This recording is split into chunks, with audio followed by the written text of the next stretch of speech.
Sa mabilis na pagbabago ng digital finance, si XRP po ay patuloy na nakikita bilang isa sa pinaka-promising na cryptocurrency. Ayon po kay Madam Linda Jones, isa po siyang kilalang financial expert at saka wealth mentor, si XRP ay hindi lamang po basta-basta crypto. Sa likod po ng Ripple, ang kumpanyang gumawa po kay XRP ay ang malalim na estratehiya at matibay na partnership na maaari pong magdala dito bilang sentro ng cross-border payments sa hinaharap. Ngayon ay atin pong pag-uusapan kung bakit sinasabing sulit i-hold itong si XRP para sa pangmatagalan or long term. At ayan, bago po tayo magpatuloy, ay nais ko lamang po munang bigyang linaw ang aking disclaimer kung saan ang nilalaman po ng video na ito ay hindi po ito isang financial advice. For education and information purposes lamang po ang layunin nito. Ayan, umpisahan po natin sa kung paano nga ba naiiba si XRP kumpara sa ibang mga cryptocurrencies. Si XRP po ay may natatanging layunin at ito po ay gawing mas mabilis, mura at secure ang mga cross-border transactions. Hindi po tulad ng ibang crypto tulad ni Bitcoin na pangunahing ginagamit bilang digital gold o asset. Si XRP po ay idinisenyo upang maging functional sa real-world financial systems.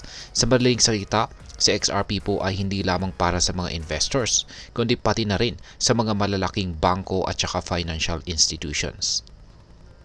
Ayon po sa video na iniendorso ni Madam Linda Jones, ang Ripple na ang gumawa kay XRP ay nakipag-partner sa mahigit 300 global financial institutions. Kabilang po rito ang Bank of America, American Express at Santander.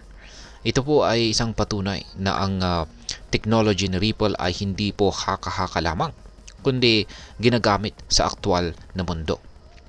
Ngayon ay ano naman po ang papel ng XRP sa ISO 222 migration? Ayan, narinig mo na ba ang tungkol dito sa ISO 222? Kung pag hindi ay isa itong global standard para sa electronic messaging na inaasahang magiging pamantayan sa lahat ng financial institution pagsapit po ng taong 2025.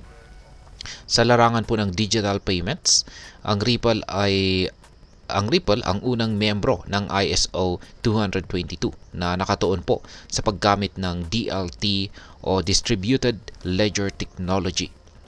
Yan, ang ibig pong sabihin nito ay si XRP ay maaari pong maging pangunahing crypto na gagamitin sa bagong standard ng global payments.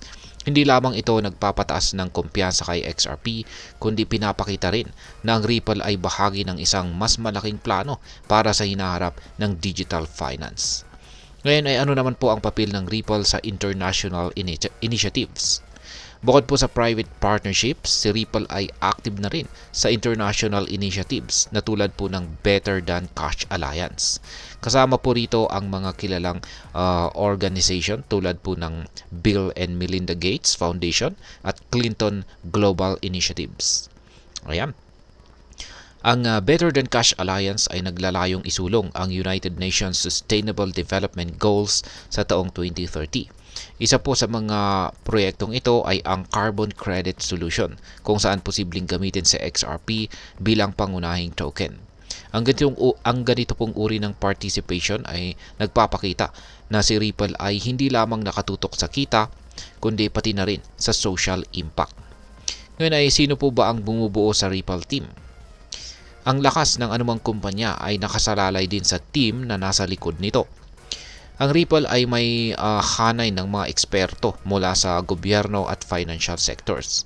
Kabilang po ang dating mga opisyal ng US Treasury, Federal Reserve attorneys at mga dating executives mula po sa BlackRock, Swift, PayPal at saka Uber.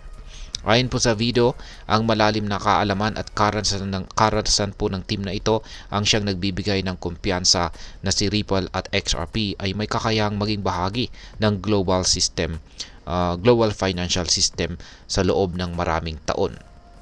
Ayan, nandito po yung video. I-play na lamang po ninyo kung bisitahin po ninyo yung X account nitong si Madam Linda P. Jones. Ayan. At yan po yung video na tinutukoy dito. Gayunpaman ay mahalaga pa rin ang pag-unawa sa risk ng crypto market. Ang volatility po ay isang pangunahing concern, kaya't lagi pong maglaan tayo ng capital na kaya po nating mawala. Ngayon ay ano naman po ang aking masasabi tungkol dito? Si XRP ay tila isang dark horse sa crypto space. Habang maraming skeptics ang bumabatikos dito, ang matibay po na partnerships, strategic involvement sa global financial systems at ang leadership ni Ripple ay nagpapakita na malaki po ang potensyal nito sa hinaharap. Para sa mga Pinoy na naghahanap po ng long-term investment opportunity sa crypto, si XRP ay maaari po nating isaalang-alang. Ngunit tulad po ng ibang investment, huwag po nating kalimutan na mag-research at lagi po nating suriin ang market conditions. Ang tanong na iniwan sa video ay, do Ripple and XRP sound like they're going to disappear or do they sound like they're part of a much bigger plan?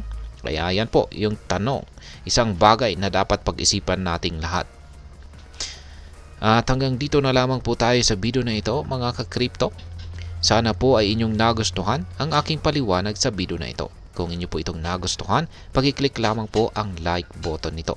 Marami pong salamat sa panonood. Ingat po tayo lagi at God bless po sa ating lahat.